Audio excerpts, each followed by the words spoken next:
अस्सलामुअलैकुम रहमतुल्लाहि व बरकातुहू। दोस्तों, इंडिया में जितने दंगे फसाद होते हैं, कत्ल व गारत होता है, उसमें ज़्यादातर इंडियन हिंदू पंडितों का हाथ है। मेरा नज़रिया और ख़्याल है। जैसा कि आज की वीडियो में आप पंडित के अहवाल सुनेंगे, वो बातें क्या कर रहा है, लोगों को कैसे उकसा रहा है, तो आप भी फैसला यही करेंगे कि पंडितों का ही हाथ है। तो आपसे गुजारिश है, वीडियो में हमारे साथ आखिर तक रहिएगा। कोई आदमी टोपी खड़ा होकर के टोपी पहन करके खड़ा हो जाता है, बोले मैं भारत माता की जय नहीं बोलूंगा, मुझे मेरी गर्दन काट लो। अरे इस देश में कानून है कि क्या हम तो लाखों की गर्दन काट सकते हैं, लेकिन हम देश के कानून का सम्मान करके ऐसे खड़ा होकर के बोल दे, इसलिए भूधंगों के हौसले बुलंद हो जाते हैं। हम इस देश के कानून और संविधान का सम्मान करते हैं। नहीं तो कोई भारत माता का अपमान करे, एक नहीं हम हजारों लाखों के शीश कतल करने का सामर्थ्य है। इस देश में ऐसे बहुत बड़ा जुर्म है, भारत माता की जय नहीं बोलूंगा। अच्छा, वो जितना मारा करो कि लोग घड़ी से बोल रहे हैं, आप यहाँ बिठा करेंगे मेरे सामने भारत माता की, भारत माता की।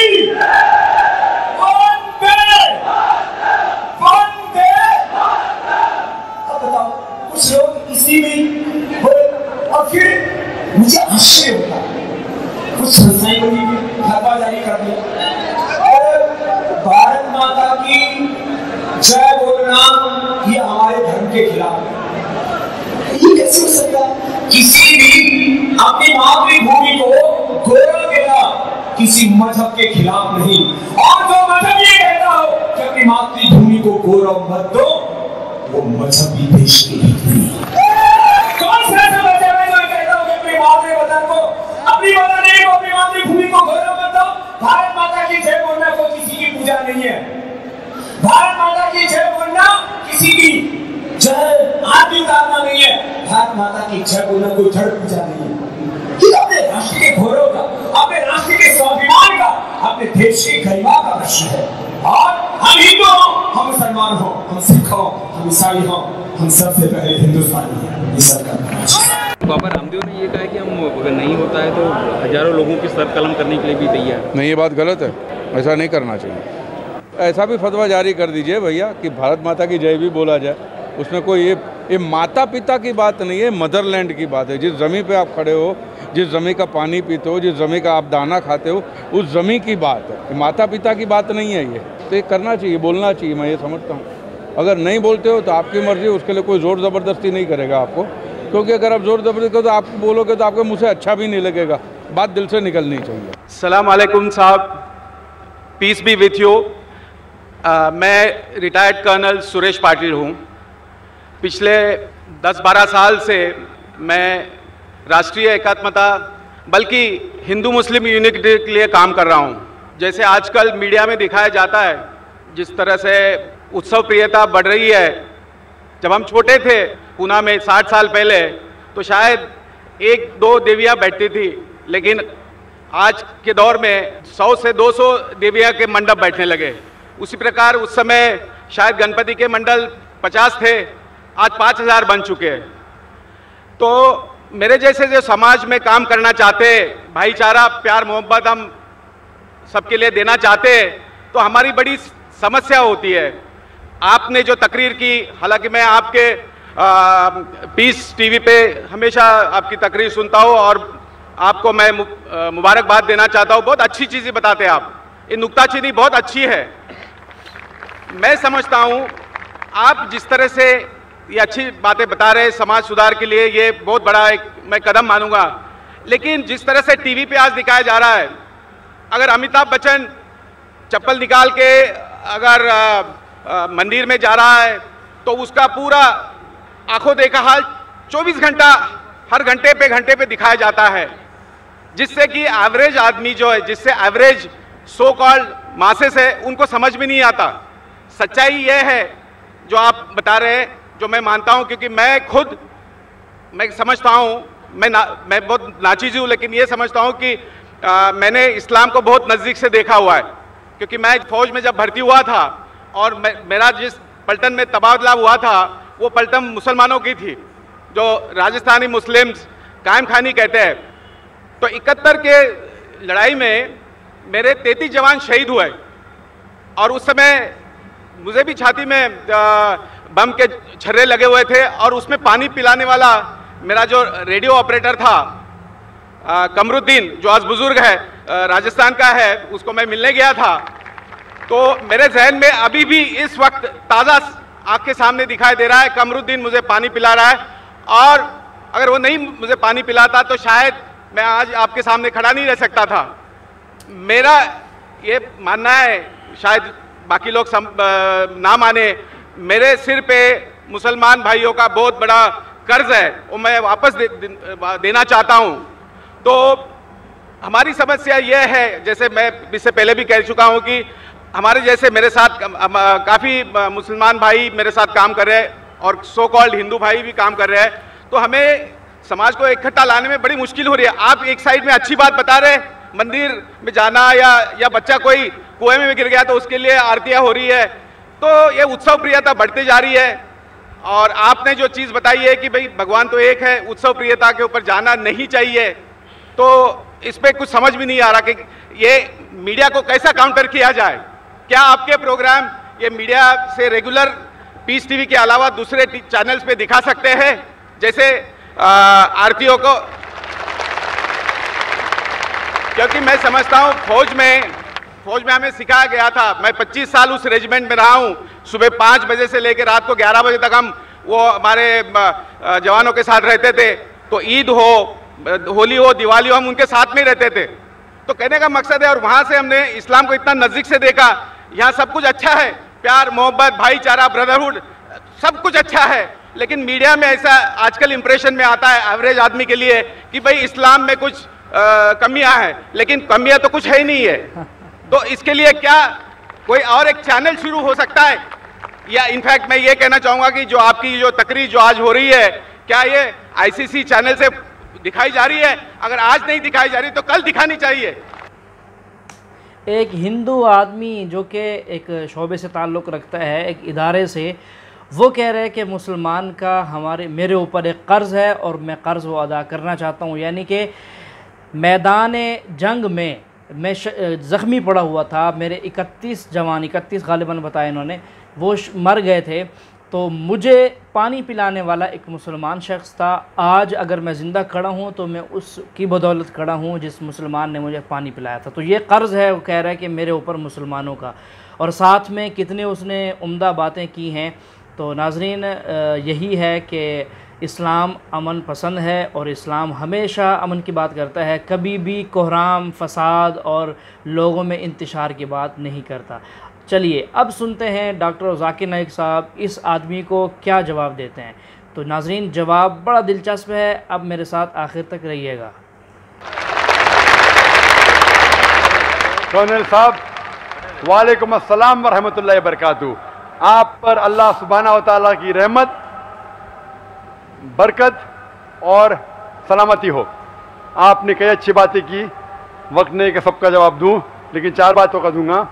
सबसे पहले आपने कहा कि मेरा मुसलमानों पे कर्ज है। आपके ऊपर कोई मुसलमान का कर्ज नहीं। अगर कोई मुसलमान ने आपकी जान बचाई, वो उसका फर्ज था, तो कोई मुसलमान का आपके ऊपर कर्ज नहीं है, उसका फर्ज था। कुरान मजीद में लिखा है, सूरह माइदा में सूरह नंबर 5 आयत नंबर 32 में, अगर कोई भी इंसान किसी दूसरे इंसान की जान बचाता है, चाहे वो मुस्लिम हो या गैर मुस्लिम हो, वो सारी इंसानियत को बचा रहा है। तो कमरुद्दीन भाई ने अगर आपकी जान बचाई, अपना फर्ज किया, आपका उसके ऊपर कोई कर्ज नहीं है, वो उसका धर्म था, वो उसका फर्ज था। पॉइंट नंबर 2, आपने कहा कि पहले कम देवियां थी, 2-3, अभी सैकड़ों हैं। पहले 50 गणपति थे, अभी 5000 है। तो क्या हो रहा है? आपने गणपति की बात की, और पूना शहर आप जानते होंगे गणपति के मामले में सबसे अव्वल है। नहीं, दुख की बात यह होती है, सॉरी माफ करना, जैसे अगर लता मंगेशकर आके 25 लाख का हार या कुछ मुकुट पहना देती है, मैं कहता हूं उससे एवरेज आदमी के मन पे क्या क्या गुजरती होगी। बिल्कुल सही। आप मीडिया की बात कर रहे हैं, पहले मैं गणपति की बात पूरी करूंगा, फिर आपकी मीडिया की बाकी 2 बातों पे भी अमिताभ बच्चन, लता मंगेशकर पे आऊंगा इंशाल्लाह। आप अगर जानते गणपति की हिस्ट्री, ये गणपति का मोर्चा किसने निकाला सबसे पहले? किसने?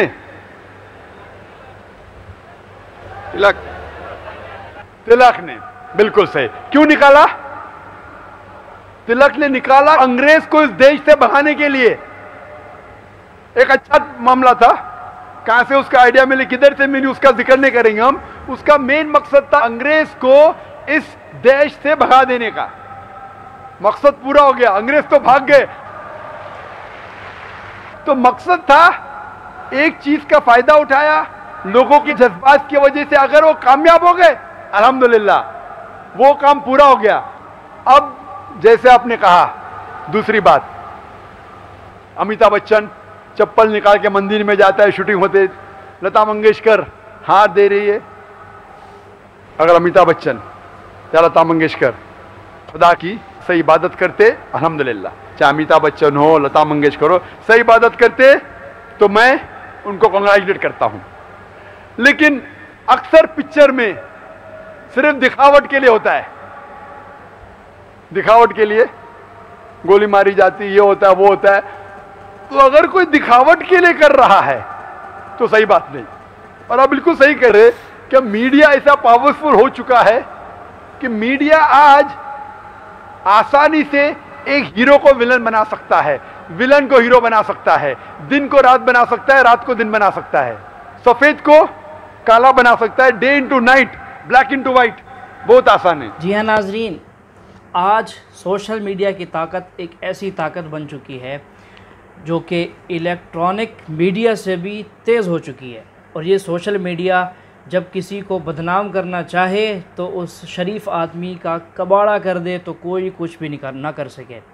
और कोई यही सोशल मीडिया दिन को रात बताना चाहे तो रात बता के ही रहती है, रात को दिन बता के ही रहती है, जैसे डॉक्टर साहब कह रहे हैं। और ये सोशल मीडिया अगर इसका सही इस्तेमाल किया जाए तो बहुत अच्छी चीज़ है, और अगर इसका गलत इस्तेमाल किया जाए तो ये मुआशरे के लिए भी नुकसानदेह है। और मुआशरे में रहने वाले जितने अफराद हैं, चाहे वो जिस शोबे से ताल्लुक़ रखते हों, सब के लिए एक टेंशन वाली बात है। हालांकि होना ये चाहिए कि हमें अपनी सोशल मीडिया को सही इस्तेमाल करना चाहिए।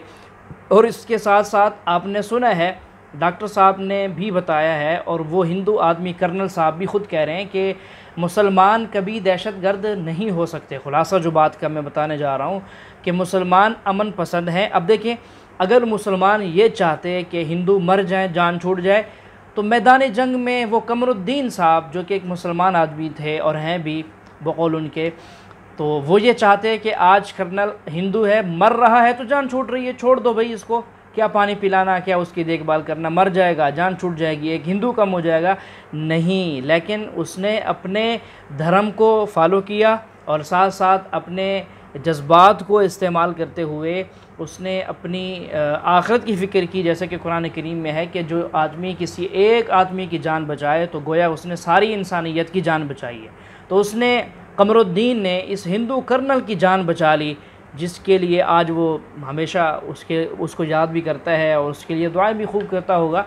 तो यही है नाजरीन, शुरू से ही अल्लाह के रसूल सल्लल्लाहु अलैहि वसल्लम के ज़माने से, और जब शुरू इस्लाम आया हज़रत आदम अलैहिस्सलाम से, तारीख़ उठाकर देखा जाए, हमेशा मुसलमान जो है अमन पसंद रहा है, अमन पसंदी ही उसको ही उसने तरजीह दी है। और सहाबा कराम में भी यही था, अमन पसंदी को ही तरजीह दी गई है। देखें, 23 साला ज़माना अल्लाह के रसूल सल्लल्लाहु अलैहि वसल्लम की नबूवत का, उसमें अक्सर जो है वक़्त ऐसा गुज़रा है जिसमें मक्का वालों ने, यानी मुशरिकीन ने, काफिरों ने अल्लाह के रसूल सल्लल्लाहु अलैहि वसल्लम को इतना सताया कि आपको मक्का मुकर्रमा छोड़ना पड़ गया, हिजरत करनी पड़ गई, और इतने गज़वात हुए, अल्लाह के रसूल सल्लल्लाहु अलैहि वसल्लम ख़ुद शहीद हुए, और आपके दंदान, अल्लाह के रसूल सल्लल्लाहु अलैहि वसल्लम आप ज़ख्मी हुए, आपके दंदान मुबारक शहीद हुए, कितने सहाबा, आपके करीबी रिश्तेदार हज़रत हमज़ा को, वग़ैरह वग़ैरह, एक लंबी बात हो जाएगी। तो उसके बावजूद भी जब मक्का फ़तह हुआ, अल्लाह के नबी सल्लल्लाहु अलैहि वसल्लम ने फ़तह किया मक्का को, तो एक सहाबी की तरफ से ये आवाज़ आई कि आज तो बदले का दिन है, कि इन काफिरों ने हमें जितना रुलाया और सताया था, आज हम इनसे बदला लेंगे, इनको रुलाएंगे, सताएंगे, कत्ल कर देंगे बदले में। अल्लाह के रसूल सल्लल्लाहु अलैहि वसल्लम ने उसकी बात सुनकर उन सहाबी के मुताल्लिक फरमाया कि इसको चुप करा दो, आज का दिन तो रहमत का दिन है, आज बदले का दिन नहीं है। तो और उसके बाद नबी अलैहिस्सलाम ने ऐलान फरमा दिया कि जो आदमी अपने घर में चला गया, दरवाज़ा बंद कर लिया, उसको अमन है, और जो आदमी जो है वो मस्जिद में चला गया और मस्जिद का दरवाज़ा बंद कर दिया, उसको भी अमन है। तो दुश्मनों को भी अल्लाह के नबी ने अमन दे दिया, बदले के बजाय रहमत वाला मामला करते हुए उनको छोड़ दिया। तो नाज़रीन, यही है इस्लाम सबक देता है शुरू से ही। आज भी मुसलमान अमन को पसंद करते हैं और इंतशार को, फसाद को पसंद नहीं करते। तो नाज़रीन, ये आज की हमारी वीडियो थी, आपको कैसी लगी कमेंट करके ज़रूर बताइएगा। हमारे चैनल को सब्सक्राइब लाजमी कर दिया करें ताकि आपको रोज़ाना एक नई वीडियो मिलती रहे।